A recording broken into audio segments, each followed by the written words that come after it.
You're listening to the Neighborhood Bulldog, where the porch light's always on and the maroon runs deep. I'm Scott Neighbors, and this is your home for real Mississippi State sports talk. Around here, we don't chase headlines. We break down the wins, the losses, the culture, and what it really means to be a Bulldog. If it matters in Starkville, it matters here. So pull up a chair, grab a drink, and welcome to the neighborhood. Hail State. Welcome into the latest episode of the Neighborhood Bulldog. I am your host, Scott Neighbors. I am the Neighborhood Bulldog. Thank you for joining me tonight. Tonight's episode probably going to run a little longer than usual. We had to skip the weekend recap the other day due to some work and family issues, but I am back with you, ready to break down the 27-10 Bulldogs as they head on the road to South Carolina. Their first road game in quite some time. Mississippi State sweeps Vanderbilt. They go on the road and sweep Ole Miss.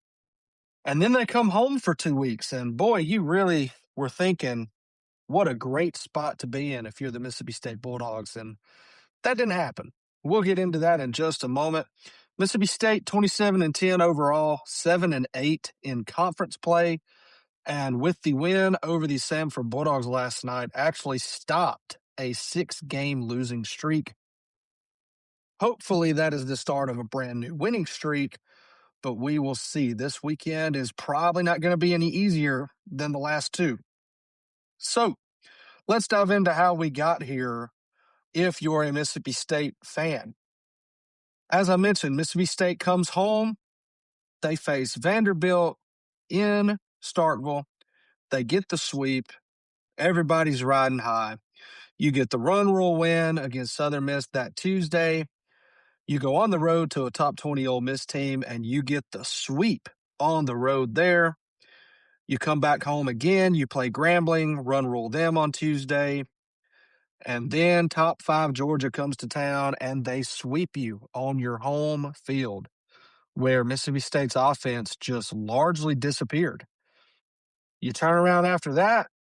You play a gritty game against UAB, where you get the win 5-3. Tough, gritty team there.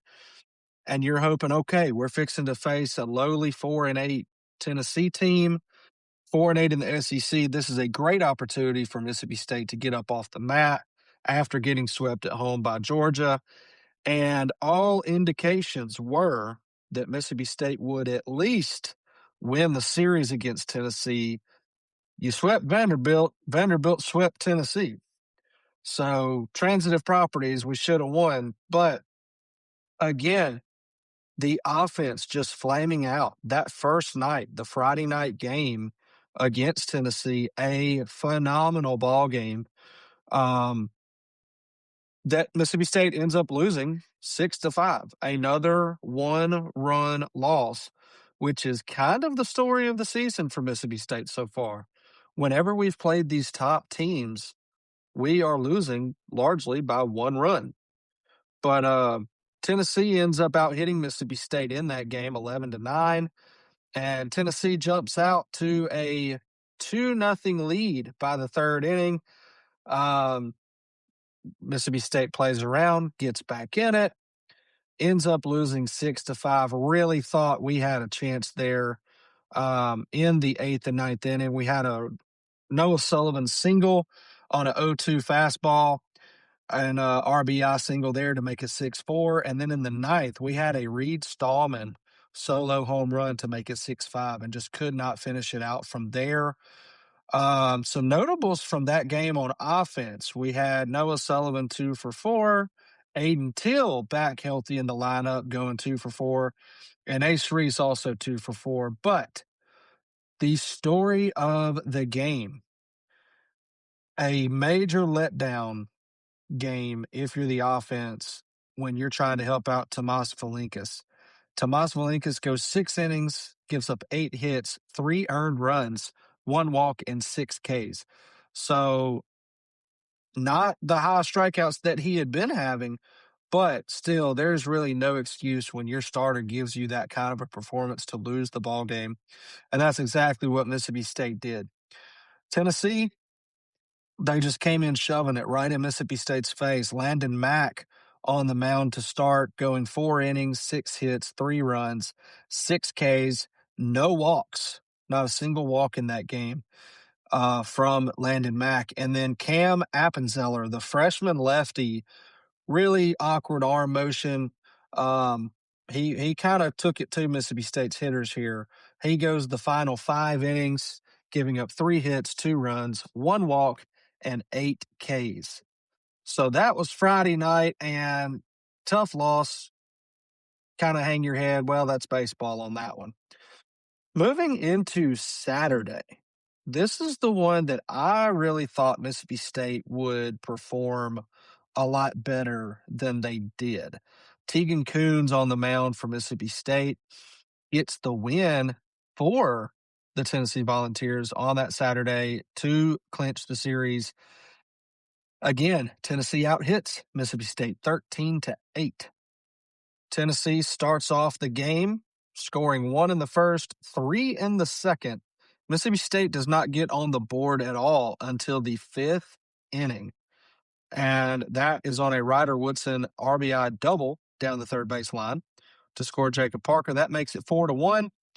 And then Garrick Fry homers to right center in the 7th to make it 5-2. And in the 8th, we give up a double down the line for them to make it 6-2. And then we didn't do anything in the 9th inning there. Offensive notables in this one, again, Garrick Fry, 2 for 4. We had Ryder Woodson, 2 for 4. He looked like he was kind of breaking out of his slump a little bit there. But again, the story of the game on this one, Tegan Coons for Tennessee. Again, they just used 2 pitchers. 6 innings, 4 hits, 2 runs, 1 walk, and 7 Ks. Brandon Arvidsson comes in relief for him, going 4 innings, no hits, and 3 Ks. Duke Stone, we talked last week, Duke Stone seems to pitch better in traffic when he has to kind of lock it down. And I didn't think he pitched terrible. He was just hitting barrels.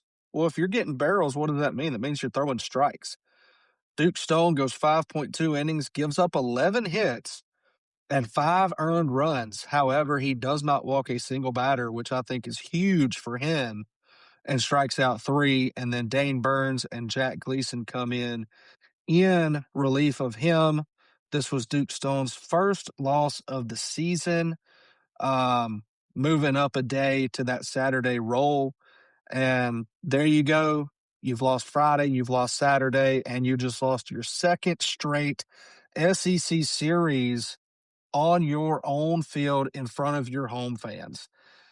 Surely we will not allow a sweep to happen again on our own field. But that's exactly what happened. Mississippi State comes into Sunday, loses 7-2. Again, Mississippi State gets down 2-0 in the first. We don't score a run until the 4th inning, and we only score in the 4th and the 7th inning.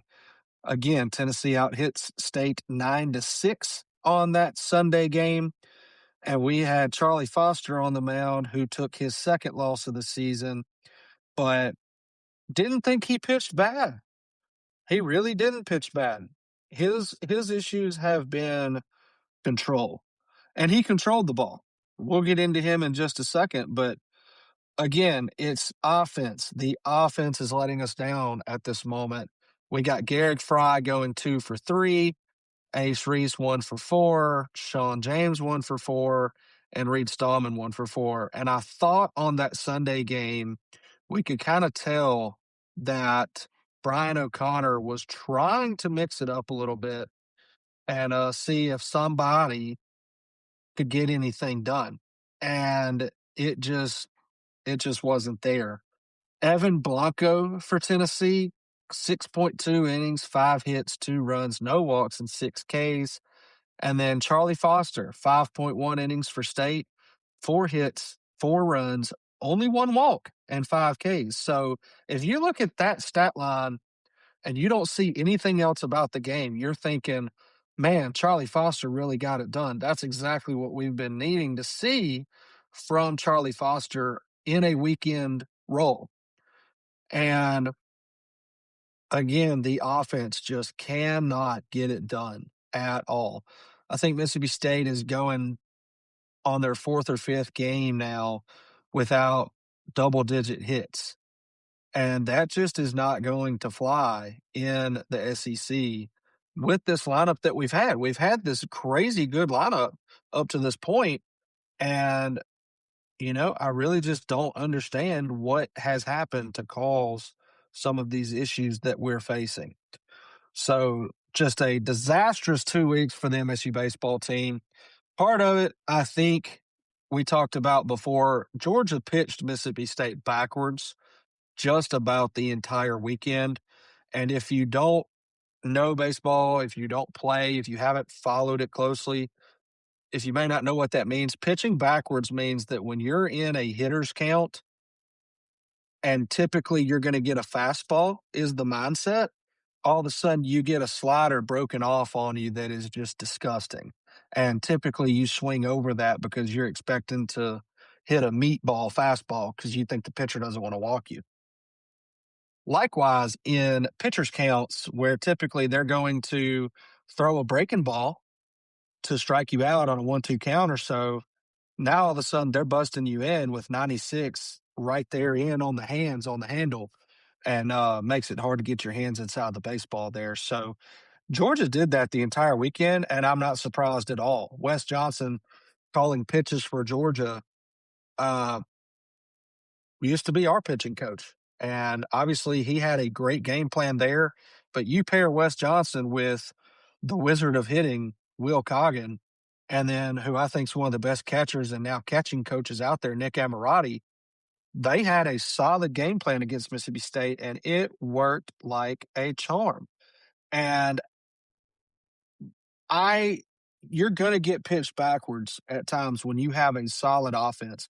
Other teams are going to find ways to stop you. They have to. And I kind of expected that, but what I did not expect was for us to seemingly make no adjustments whatsoever heading into the Tennessee weekend. Tennessee did the same thing, except they pounded the strike zone, they attacked the hitters, and they may have pitched backwards a little bit, but it looked like we had no idea when a breaking pitch was coming. And yes, that is difficult when you're used to seeing 98 miles an hour fastballs, and all of a sudden you're hitting a slider that's dropping a foot and you're swinging right over the top of it. But you have to know the book is out on you now. The book is out on you if you're a Mississippi State hitter. All of the pitching staffs that you are about to face now are going to do the exact same thing that Georgia and Tennessee just did to you. Why? Because they proved that it worked. Largely all weekend, we swung out of our shoes. We're swinging and we're falling over the plate. It was just embarrassing. We're pulling our shoulders out. We're hitting balls off the end of the bat.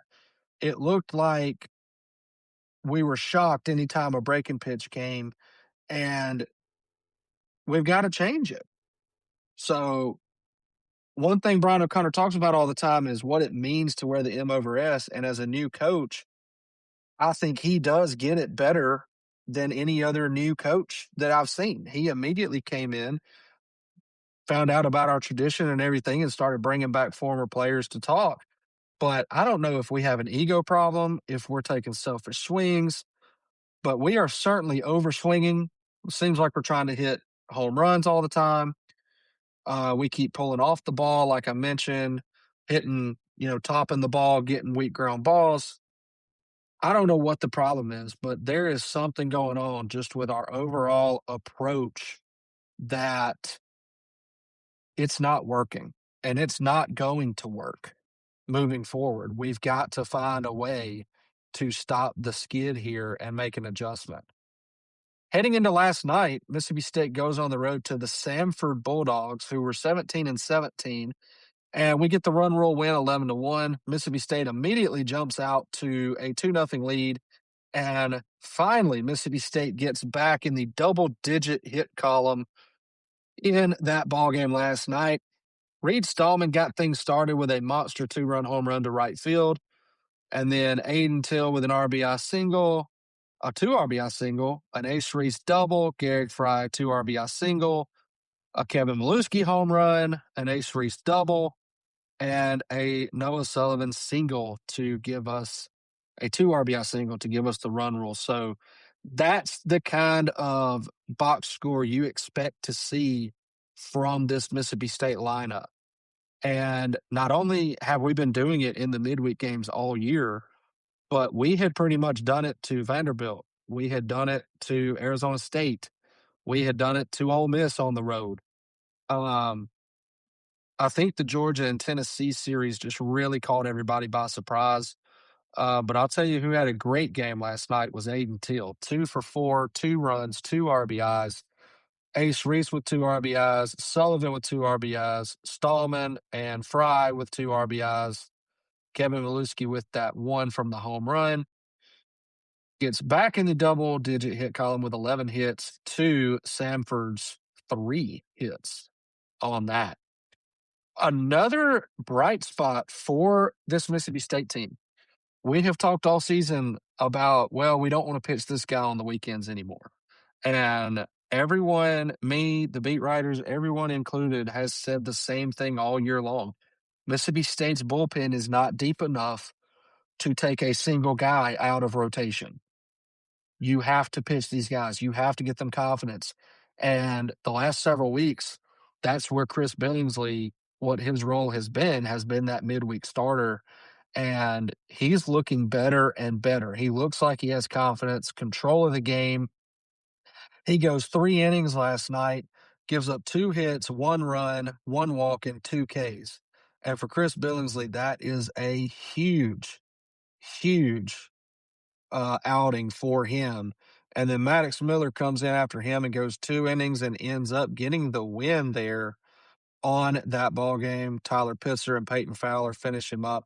I would suspect we are starting to see more of Peyton Fowler. He has dominated every time he's touched the field, and I expect him to continue to dominate in that regard. He has done a phenomenal job coming in relief in most instances, but man, he is really, really taking it to the hitters on the midweek team. So we may see some Billingsley on the weekend, and I think that would be great. I would love to see more, but we will go from there. Now, this upcoming weekend is absolutely pivotal for Mississippi State. And why, you ask? Mississippi State right now, even though they have been swept 2 weekends in a row in the SEC, we're on a 6-game conference losing streak. That is never good. It's never good because you're supposed to win your series at home and don't get swept on the road. Well, before the last 2 weeks, Mississippi State had a sweep at home and a sweep on the road, so you built in a little bit of a cushion there. But I don't think anybody expected 2 sweeps at home in a row and us be on the losing end of those. That hurts tremendously. Mississippi State's RPI is still sitting in the top 25, even after those sweeps, which is absolutely massive. So right now, Mississippi State is still sitting in a pretty good spot. I tend to agree with Brian O'Connor. He knows his stuff. He's been around a long time. And he says you don't hit the panic button in this game. And right now, as we sit here today on Wednesday, I agree with him. I do not think it is time to panic. Yes, the last 2 weekends were terrible, but we know the talent this lineup has. We know what they can do. They looked the part last night. Now, can they take it and can they look the part again in conference play against South Carolina? South Carolina is a team that was kind of reeling there for a little while because you had a terrible coach. I'm just going to say it. Pulmonary, the experience, the era at South Carolina was awful. It should have never happened. and I'm glad it's over. But South Carolina right now, 19-19 and sitting at 5-10 in conference. They have won 4 straight ball games. So most recently, they end up getting the sweep at Missouri, which Missouri is just absolutely horrendous and kind of has been for the last few seasons. So they end up beating Davidson last night 8-6. And I will tell you, if this was a Paul Maneri coached South Carolina team, I would be putting almost everything I have on a Bulldog sweep. Even on the road, I would have no faith in South Carolina whatsoever. Paul Maneri is not coaching South Carolina. Monty Lee is coaching South Carolina. And it's been a much different experience for the South Carolina Gamecocks with Monty Lee at the helm. They did get swept by Georgia. They end up blowing out Texas on a Friday night and then losing 2 close ones on Saturday, Sunday. They end up losing to the College of Charleston, again, in a midweek slaughter, and then they sweep Missouri on the road. So, again, this team is streaky. They are up and down. And with Monty Lee at the helm, it's just a different ball club. I still, if you are a Mississippi State fan, you still have to expect, at minimum, a series win in this series this weekend. You absolutely have to win 2 out of 3. You go on the road and you lose a series to a 5-10 South Carolina after you got swept back to back at home. Now your RPI is going to take a nosedive, and it's going to be very hard to pull that back up. South Carolina, not a good baseball team, hitting 248 as a ball club overall. Now, they have hit 52 home runs, but that 248 batting average, not looking good. And then you're looking at on-base percentages for most of their starters that are in the 300s. Really only got one guy that's a stolen base threat, maybe two. Tyler Back, batting 262, has 5 home runs on the season, slugging 454, 16 walks to 36 strikeouts as a hitter. Wow. And on-base percentage of 373. Now, he is 8 for 9 on stolen bases, so I would like to keep him off the bases this weekend. You also have Patrick Evans batting 291. Looks like he's the team leader here next to Reese Moore. But as far as just people who are starting and playing every game, batting 291, has 6 home runs, slugging 573, but he's got 15 walks to 34 Ks. Again, these walk to strikeout ratios for these South Carolina hitters are absolutely awful.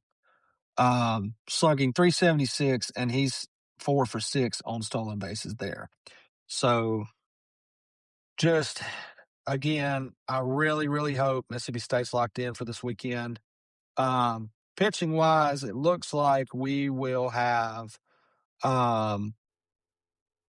Amp Phillips. He is 3 of 4 on the year. He's 2.17 ERA, got 49 innings pitched.